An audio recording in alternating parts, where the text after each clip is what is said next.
Hello everybody, welcome to another Eternal Deck Tech. Want to start out with a quick shout out to all the subs and patrons who help support this, and of course to my sponsor, inkgaming.com. You can check them out down below. They make a lot of cool custom mouse pads and playmats and dice bags and all kinds of awesome gaming gear.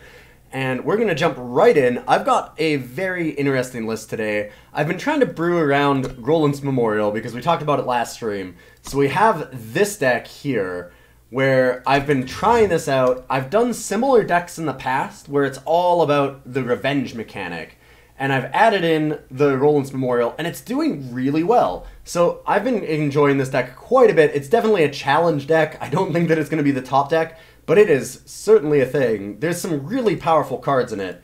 Sheriff Marley is absolutely huge. This card is disgusting. It's really hard to deal with it. And then putting out a whole bunch of extra deputy units can become overwhelming very, very quickly, especially if you happen to have a Roland's Memorial. So if you're not familiar with Roland's Memorial and what it does, it is a very narrow card. What it is at the end of your turn, that's very important, I'll get back to it, if a unit went to your void, give another one of your units +1/+1 for each spell in your void. Okay, so there's kind of a lot to unpack here.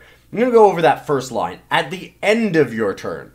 So that means that on your opponent's turn, if your creature dies, you don't get this bonus. So they have removal spells, if you block, anything like that. Roland's Memorial doesn't work, doesn't help you out at all. Do not try and chump block thinking you're going to get larger creatures. That's not going to be the goal here. You're going to want to be doing things like sacrificing your own units or chump attacking, so attacking with units and forcing your opponent to block. Now, we can give one of our units +1/+1 for each spell in our void. So not only do you need a bunch of units, and you need to be able to sacrifice them, and generally, again, if you have a bunch of units that you have to sacrifice one to get to another one, like you can't have a deck with only a few units. At the same time, you can't have a deck with only 1 or 2 spells either, because you have to have a spell in your void to get this whole train rolling. So it takes a lot of work. There's a lot of different moving pieces going on in Roland's Memorial, which is why what we're trying to do with this deck is run a lot of spells that'll help us on multiple fronts.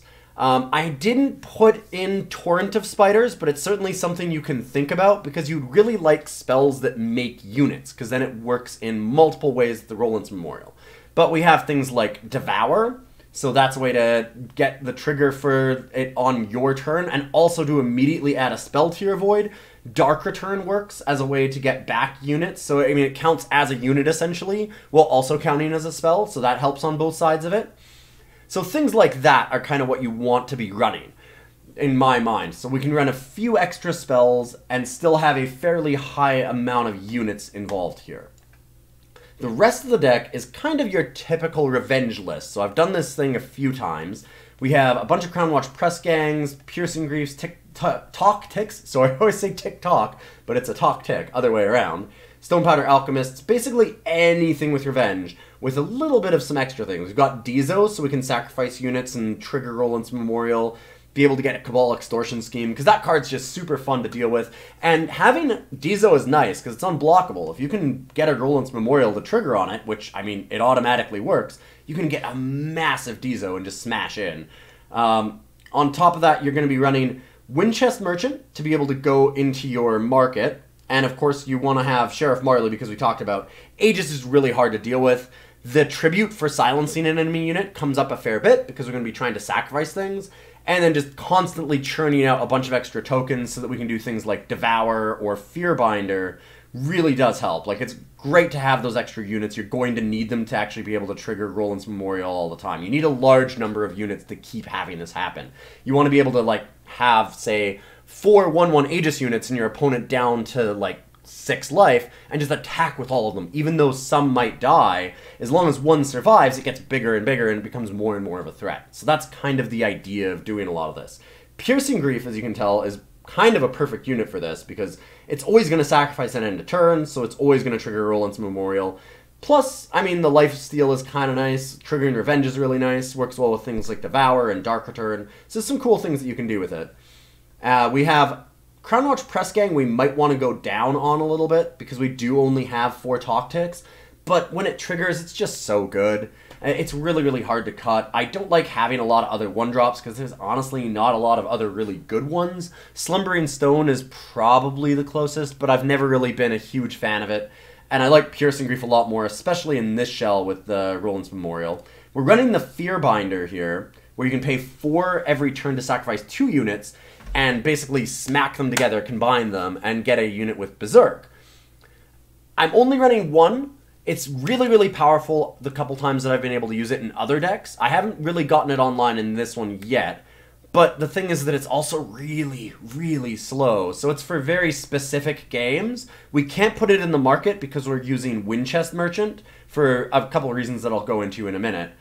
And then, yeah, like, I don't want to have 3 copies of this. This is not a card that stacks very well. So I've left it at just 1. We're hoping that we can draw it off of things like Devours and Dark Returning back Destiny units, things like that, drawing through our deck. For our market, I always run a banner. I've talked about this many, many times before.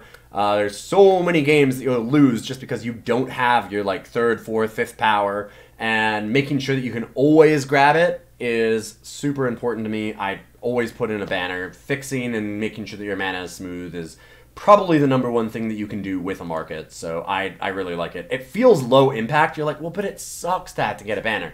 And it does. Like, there's no question. It sucks to have to trade in, like, honestly, even sometimes you have to trade in Makto and just grab Argenport banner. But when you have a hand that's got, like, 2 or even 3 Maktos in it and a Winchest Merchant, and you're just stuck at 3, you're really going to want to have that banner in here. It's going to feel really good those times to trade it off, and it's going to win you more games. So always put in a banner. We have Roland's Memorial in the side as well because, I mean, this is kind of the key card of the deck. We're trying to build a lot around it. So we've put that in there, which is why we've got the Winchest Merchant instead of, say, you know, the Carandon Merchant or however it's called, the Shadow one. Sheriff Marley, like I said, is one of the most powerful cards in this deck. It's just a house. It's hard to deal with. It makes a ton of units. And it just lets you go wide with Roland's Memorial, which is exactly what you want to do. So it combines really well with all of these things. It also means that you can put all of your +1/+1 things onto 1 or 2 units and not be worried about getting just blown out by an Annihilator, Deathstrike, things like that. Because that's kind of the other downside of Roland's Memorial. It's not like you're putting +1/+1 on all of your units. You're really just putting all of your eggs into 1 or 2 baskets. You're trying to just beef up 1 creature, and that leaves it very vulnerable to, you know, permafrost and all kinds of other removal. Having Aegis mitigates that a bit. Obviously, Inquisitor and Makto is just very high impact cards, so I decided to try that one in the market. Might want to move that into the main deck if you really want to put in, say, like maybe a Harsh Rule or something instead for just some moments where it's not a card that you'd normally be able to run, but you can just slam it out of the market out of nowhere if you end up being behind with an aggressive deck. So you could certainly shift that around. And then we've got Crown of Authority, which I've done this a couple times before, and it's super fun with Revenge. Every unit you draw gets +2/+2, which, as you can imagine with Revenge, is just amazing. So that's really, really cool. You also can create and draw 1/1s with Sheriff Marley. So if you get Crown of Authority and Sheriff Marley, whoo, baby. It gives you a little bit of a late game oomph. So I wanted to have something else that was in there. Like, this is more of a mid-game card still. Crown of Authority is like, you're against control, and this will eventually just win you a game because it's so much extra value over time. That's what we're trying to do with it. Not 100% certain that it's the right call, but I just really, really love Crown of Authority with Revenge. It's been a blast before, so I wanted to try it out again. In any case, we're going to jump into the games and see how we do.